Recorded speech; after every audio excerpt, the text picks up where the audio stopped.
चलो guys, office ख़त्म हो चुका है एंड यूपीएससी का प्रिपरेशन चालू हो चुका है। हालांकि ऑफिस में भी पढ़ते रहते हैं अब, लेकिन कार में भी थोड़ा बहुत पढ़ लेते हैं।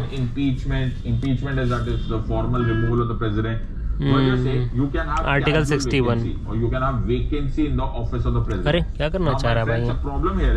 That vacancy हमको अच्छी नहीं लगती. In fact, we don't want the vacancy of the president office under any circumstances. Why? Because he is the head of the state. तो हम लोग क्या कहते हैं? Under Article 65, it is provided. Under Article 65, it is provided that during vacancy, the Vice President of India shall act as the acting president for 6 months. होता है ना? थोड़ा सा डिफरेंस है. अगर मैं एक्टिंग वाइस प्रेसिडेंट बना रहा हूँ या मैं एक्टिंग प्रेसिडेंट बना रहा हूँ, तो मैं acting president maximum period 6 months के लिए बना सकता हूँ. 6 मंथ के लिए vice president can remain acting president for a maximum period of 6 months. 6 months के within you have to ensure that you conduct the elections of the president of India. Are you understanding? So you have to ensure that the president, real elected president of India, comes into the office within the period of 6 months.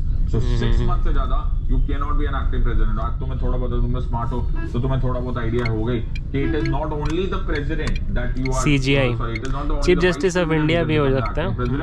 Even the Chief Justice of India can become the acting president. Right. चाहे वो Chief Justice of India साहब हो, चाहे Vice President हो. I don't care. You cannot be an acting office for. इस lecture का तो पूरा एक लाइन रटा गया. अब आया है the term that is impeachment. तो यहाँ पे सारे क्लियर हो गए.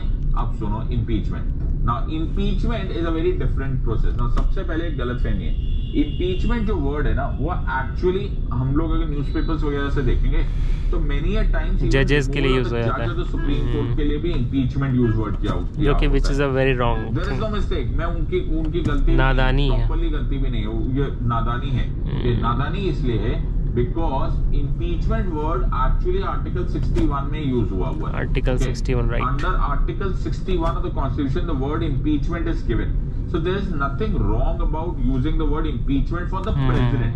सही बात है. But in our Constitution, rest of every office, चाहे वो judge of the Supreme Court हो, चाहे judge of the High Court है, they are removed. President is impeached. Everyone else is removed. इसका रीजन क्या है? रीजन ये है, इम्पीचमेंट जो होता है वो कंप्लीटली लेजिस्लेटिव प्रोसीजर है. ओके, पार्लियामेंट का एक हाउस इम्पीचमेंट कंप्लीट लेजिस्लेटिव है, उसको बोलते हैं चार्जिंग मोशन, और दूसरा इन्वेस्टिगेटिंग होता है. और पार्लियामेंट का ही दूसरा हाउस उसको इन्वेस्टिगेट करता है. इसको इन्वेस्टिगेटिंग हाउस बोलते हैं. अब पार्लियामेंट ने अगर डिसाइड कर दिया कि प्रेसिडेंट साहब शुड बी रिमूव, तो he is removed. सही बात. On the other hand, जब रिमूवल ऑफ द जज ऑफ द सुप्रीम कोर्ट होता है तो पहले पार्लियामेंट एक मोशन पास करता है. Okay, so parliament passes a motion to remove the जज on the grounds of proven misbehaviour and incapacity. मैंने क्या वर्ड यूज किया? Proven misbehaviour and incapacity. एक बार पार्लियामेंट ये मोशन पास कर देता है, फिर ये प्रेसिडेंट के पास जाता है. जब तक, तो I hope you are understanding, there are 2 characters और 2 stages here. One is the parliament, the other one is the president. In case of impeachment, it is completely a formal legislative procedure. अब हमारी वो पुरानी बात तो रह गई. ये impeachment क्यों न्यूज़पेपर्स में जजेस ऑफ द सुप्रीम कोर्ट के लिए यूज करते हैं? इसका रीजन है. रीजन ये है, there's an historical reason to this. हम लोगों ने जब इम्पीचमेंट वर्ड यूज किया तो हमने इम्पीचमेंट वर्ड लिया यूएसए से. यूएसए में प्रेसिडेंट को भी इम्पीच करते हैं, सो कॉल्ड इम्पीचमेंट होती है.